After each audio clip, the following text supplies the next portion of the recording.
along with his mother and other family members, took sail on that little boat in pursuit of a better country. I'm told that many of them thought it was a dangerous voyage, but they stayed on that little boat because they desired a better place. Of course, all of them lost their lives except little Elion. But the losing of their lives must be noted as a pursuit of a better country. In our chapter of consideration, the apostle, having referred to the heroic faith and holy lives of several of the Old Testament saints, then pronounces the manner in which they finished their earthly course. He said, "These all died in faith." This had been their mode of life. They lived by faith, and when they came to the close of their lives, still they had not received the promise, neither the entire possession of Canaan nor the promised Messiah, but they were unshaken in their belief, even in death. As the troubles of life could not move them from the foundation on which they rested, neither could the dreary waters of death. For the Bible inextricably says they died in faith. As to the influence of faith on the general tenor of spirit and conversation, it is said that they considered themselves strangers. For had they sought to return to their native land, the country of Mesopotamia, they could have perhaps easily done so. But they preferred being strangers and pilgrims because they desired a better place. And so we as saints live in a world in which we are not comfortable, for our faith leads us to realize that there has to be something better than this. My brothers and sisters, when you look at our present world, we note that it has been defaced and marred by sin. Sin has converted the world into the region of woe and the shadow of death. So there has to be something better than this.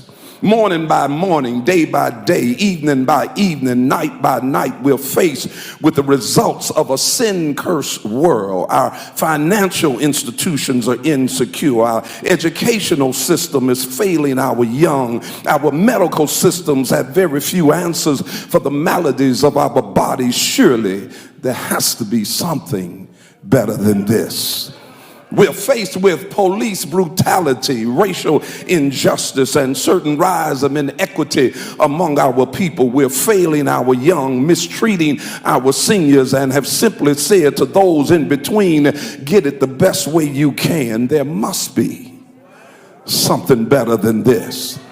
Our water is polluted. Our clouds are infested with unquestionable germs. Sickness is in all the land. For sickness, my brothers and sisters, is the fruit of sin. Pain is the offspring of iniquity. And I don't care who you are, you can't get away from sickness. This place in which we live is plagued with diseases. We are constantly affected by the pain of losing our loved ones to unsolved dilemmas of life. There must be a better place than this. If we look outside the church, you will find that there's an ungodly world hating God and hating his people, persecuting bitter, malignant tongues, devouring spirits, ravenous as wild beasts, hateful and hating as demons. In this world, we're lied on, mistreated, buked, and scorned. In this world, we're talked about as sure as you're born. In this world, people are leery of each other. They prejudge you and make assumptions with no validity. There must be a better place than this.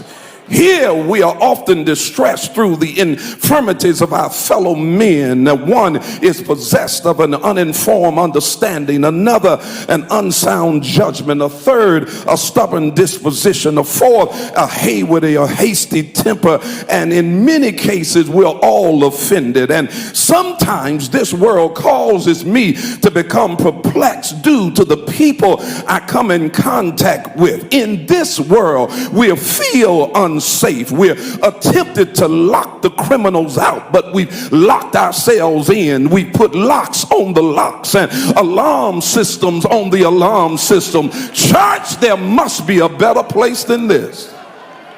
Well, I've got to close here. But they tell me of a place where there is not one envious person. They tell me of a place where not a detractor or evil speaker, not one person with an evil heart or an evil tongue. They tell me of a place where liars and backbiters and haters can't get in. They tell me of a place where the streams are pure and the sky is cloudless and radiant. They tell me of a place where the air is impregnated with pollution and holiness spreads throughout its borders. Excuse me, but it sounds like a better place than this. They tell me that it's a healthful place, for I've been told that there are trees where the leaves are good for the healing of the nation. I've been told that the atmosphere is untainted by human offenses. They tell me that diseases and viruses can't get in. They say that the air is salubrious, the enjoyments without peril, and the food incorruptible. Say what you will, but it sounds like a better place than this.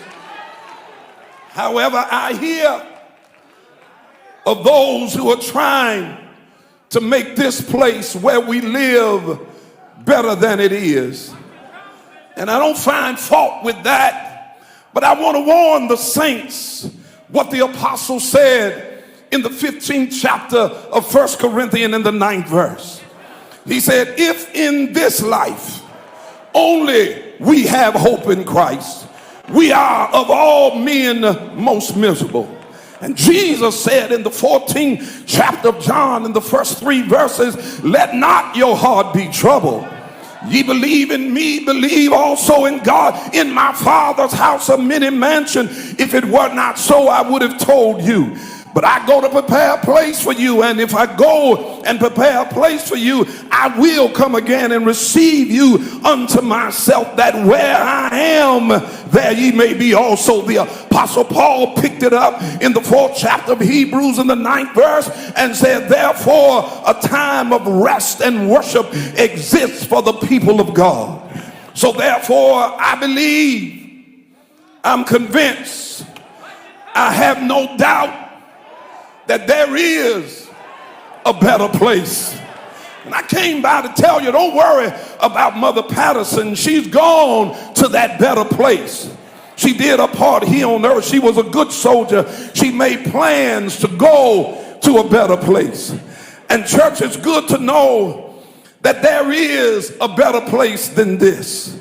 Because sometimes we're baffled by what we see in this life, and we often coincide with the songwriter who said trials dark on every hand, and we cannot understand all the ways that God would lead us to that blessed promised land, but he guides us with his eye, and we'll follow till we die, and we'll understand it better by and by when the morning comes. When all the saints of God are gathered home, we'll tell the story how we've overcome, and we'll understand it better by and by. Church, I'm closing here, but my resting place is not this world, but I got a better place. I got a home over in Beulah land, and I realize that the sea of life can become tumultuous. The ship may be tossed and driven, but I've come to encourage you to stay on board. Trials may come, sickness may come, difficulties may erupt, and others may say give up, but look at your neighbor and say stay on board, because there is a better place. For we know that if our earthly house of this tabernacle were dissolved, thank God I got another building, a building that man's hands couldn't make. I got a better place, a place in a gated community where the streets are paved with gold, Saints, this world is not our home, but they tell me of a place where there's no more crying. For Jesus promised to wipe all tears from our eyes. All sickness will be gone. That's why every day I'm packing up. I'm making sure that every I is dotted, every T is crossed. Hypocrites can't stop me. Slander can't prohibit me. And backbiters won't stop me. Look at your neighbor and say, I got a better place. My heart is fixed and my mind is made up. The storms may rise, the winds may blow, the hellhounds may come after me, and the haters may hate on me. But no matter how bad things are, tell your neighbor, stay on board.